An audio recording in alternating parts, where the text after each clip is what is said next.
So one of the films that I was sort of mildly anticipating, I will say, based on trailers, I thought the trailers were quite good, is this new film, The Roses. And this is a film directed by Roach and is starring Benedict Cumberbatch and Olivia Colman alongside other actors such as Ncuti Gatwa and Andy Samberg and Kate McKinnon. Now, this film was based on the 1981 novel The War of the Roses, which inspired a 1989 film of the same name starring Michael Douglas, Danny DeVito, and Kathleen Turner. This film was a box office success at the time of its release. It's not necessarily the best remembered film ever, but it is a film that is remembered, I would say, fairly fondly. And in preparation for this video, I went back and watched this. I enjoyed the film. I don't think it really fits in the black comedy sort of angle that the film pitches itself as.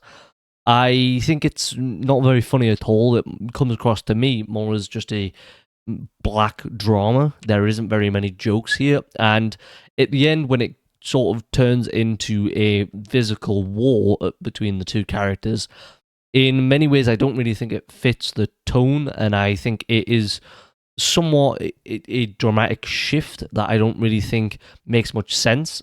But it is a film that I enjoyed watching, albeit it is very depressing, I would say. Now, this film, in my opinion, is a completely new and fresh reinterpretation of that original material. I don't feel as if what has happened here is there's a novel, and then there's a film, and then there's a remake of that film.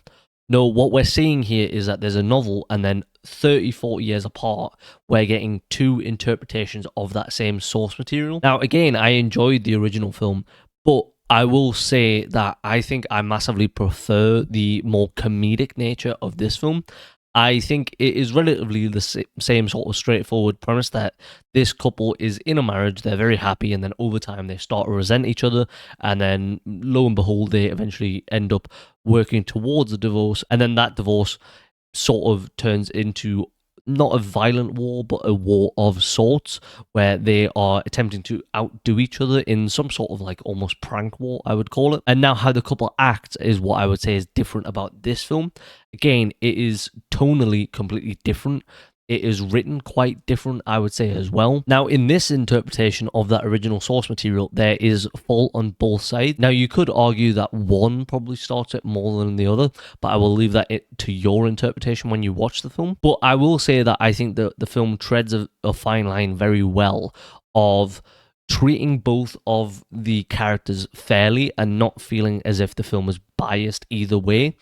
Historically, I think a film of this kind would probably be more slanted towards the male's perspective, and I would argue that over the past 5 to 10 years, maybe the film would actually be more slanted towards the woman's perspective. In my opinion, this film attempts to suggest that the blame is shared between the two of them, and that ultimately, whilst it takes two to be in a happy marriage, it also takes two to work towards a divorce and need a divorce. Now, in and of itself, that perspective, you could argue, is probably a bit problematic and probably doesn't work for the modern era. And I also will say that I think the conclusion in some sense doesn't really work for the modern era. But again, I won't spoil that. I'll leave that for you. I just think it's a bit outdated of a conclusion. And as faithful as the film attempts to be, at least from my perspective of not having read the novel, I will say that I think that that is probably something that needed to be updated for the modern era. And a lot of this film I do feel is quite contemporary, so I don't think it would have necessarily been quite surprising to see that changed as well. It just feels like maybe they went with the easy decision of keeping the same ending, and I understand that, but I would have appreciated, and I think it probably serves for a better 2025 film if it is changed and made more modern. I will say that I think one thing that maybe won't benefit this film very well is that it really leans into the fact that its co-stars are British and they're in America, but a lot of their American friends don't really understand their humor and they can't tell when they're joking and when they're being serious. And the film leans into that quite well, that sort of dry, satirical, sarcastic nature and humour that we as British people have. And I don't think that that'll necessarily translate very well overseas.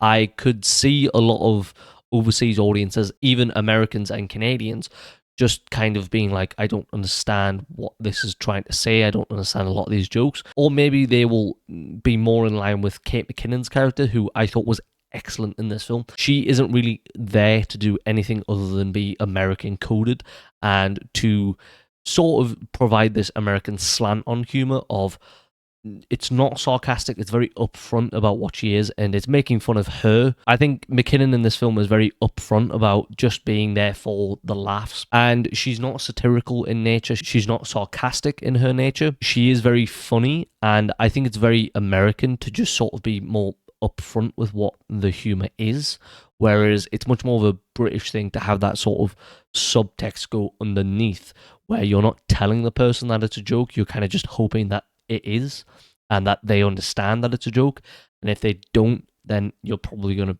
end up having an argument the way the characters do in this film. And I think that'll be something that is hard to translate overseas. Now, the writer of this film, Tony McNamara, he is a Australian writer, and he is known for writing projects such as Poor Things and Cruella. One thing that I will say is that I think Australian humour is quite similar to British humour in being sort of dry and sarcastic and ironic and irreverent, which you can kind of see in Poor Things, you can kind of see it in The Roses, which is that it is sarcastic, it is irreverent. It's not necessarily going for everyone's going to enjoy this joke the way that Kate McKinnon, you're kind of just laughing at her, so everyone's going to laugh because it's not a joke aimed at anyone in the audience, and it's also not a joke that requires some reading of subtext underneath it. And that's not necessarily to say that I have an issue with Kate McKinnon or that it's, maybe stupider or more plain. It provides balance in the film to me. If it was all just Cumberbatch and Colman making the jokes, then I would probably think that maybe it needs something else, something that isn't sarcastic, something that isn't ironic to make jokes outside of it.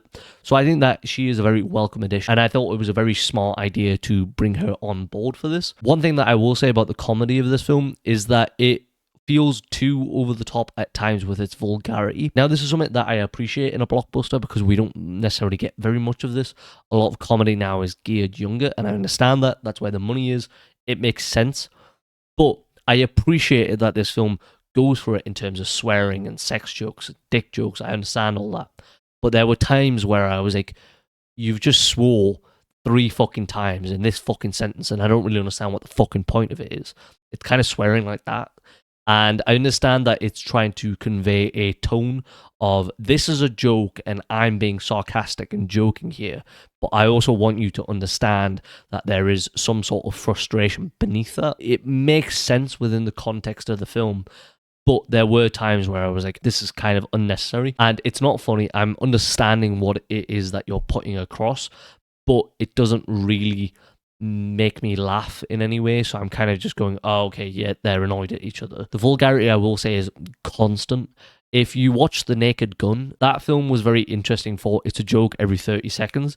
In this film, it's a swear word every 10 seconds. It's even more prevalent, I would say. I think acting-wise, this is some great comedic acting. I wasn't really aware that Benedict Cumberbatch had this in his locker. Olivia Colman has done some comedic things. I would say The Favourite is somewhat comedic. They have great chemistry. They both literally and figuratively bounce off of each other. Occasionally they are literally bouncing stuff off of each other. They play these characters as having equal measures of love and hate for each other, and a lot of the time they are capable of conveying both of those emotions and feelings in one sentence. That's very difficult to do. If the chemistry between these two actors didn't work and we didn't believe that they loved each other or we didn't believe that they hate each other, this film falls flat on its arse, and therefore the film's entire premise is kind of pinned on them. The film hinges on their chemistry, and for that reason it is why I believe that this film is actually pretty successful. However, I do think that some of the actors are a bit underused. As I said, I thought Kate McKinnon is very funny, but Ncuti Gatwa is here, and he, in my opinion, seems to be trying to break away from his British TV roles. He obviously broke out in Sex Education, and then he was the Doctor in Doctor Who for a couple of years. Regardless of the success of those TV shows, it seems imperative to me that he attempts to move into films, which he's in this. He was in Barbie in a very minor role a couple of years ago. But here, he's neither funny nor serious, and he's got a terrible American accent. So just kind of across the board, I was a bit disappointed to see him in this film, and he's a very good actor. The acting chops that I believe he has just aren't on show here whatsoever. Andy Samberg is kind of given the straight man role, which isn't Andy Samberg's preferred comedic role, so I don't really understand that, and I think, again, he's underused and wasted, and even if he is playing the straight man, I don't think he's very funny at all, to be honest with you. I do think it is a major question on the part of the director and the writer to not give Samberg and Ncuti Gatwa more to do here, because it feels like a film where maybe one or two more actors who are sort of bouncing off each other with quick jokes. This film goes from, oh, this is an okay comedy, to this is a very funny comedy where everyone is firing on all cylinders. Do appreciate the happy-go-lucky sort of look and feel that they're going for, because when they insert that off-color humor, the film is almost, in my opinion, going for the vibe of films like a Paddington, let's say, where it's happy-go-lucky and everything is sort of going well, and maybe there's a problem that they've got to overcome, but everything by the end is happy. It's taking that look and that feel and then just sort of ramming dick jokes into it. And again, I think that works very well. I really enjoy this idea because it sort of functions as a satire of other films of those sort of happy-go-lucky, everything's good by the end and the marriage works out and the guy gets the girl, whatever else. It functions as a satire of them, even though it's not directly a satire of them. This is a film that is primarily and almost secondarily about marriage, and you have to be looking for that satire of other films in order to see it. It's not necessarily on the surface. It is something that you have to go looking for. And again, that's kind of like the humor of this film anyways, is that it's subtext, it's underneath. And even one of the characters played by Zoe Chow says it in this film. You can't tell when these characters are joking and when they're being truthful. And I think that works very well. I really like that. I really like the acting in this film. I think it's written pretty well. As I said, I think that not offering a fix at the end of the film and essentially just kind of damning these characters away, I do think is very depressing, let's just say, and sort of just suggests that couples are damned to be together for... And I think the film sort of suggests that once you're in it, you're kind of just in it and you can't get out. And that's a very worrisome message, I would say, for the modern era, when the modern sort of message is, if you're in a bad marriage or a bad relationship, get out of it and save yourself if there is no way of saving the marriage. So some of the things in this film I think are a bit worrisome. I don't think the film really achieves anything in terms of having an underlying message, which I do think it's going for, but I'm not really aware of what it is. But overall, very funny film. 3 or 4 quite funny performances that I really enjoyed. And off-colour British humour I will always be a fan of in films, even if it's not going to translate very well overseas. So this is one that I'm going to say, if you're British, I can recommend this all day long because I think you'll get the humour. But if you're not British, it's going to be a struggle, I would say, probably, unless you go into it with the sort of Kate McKinnon sort of vibe of, I don't really know what's a joke, I don't really know what's serious, but I'm kind of just in it for the ride.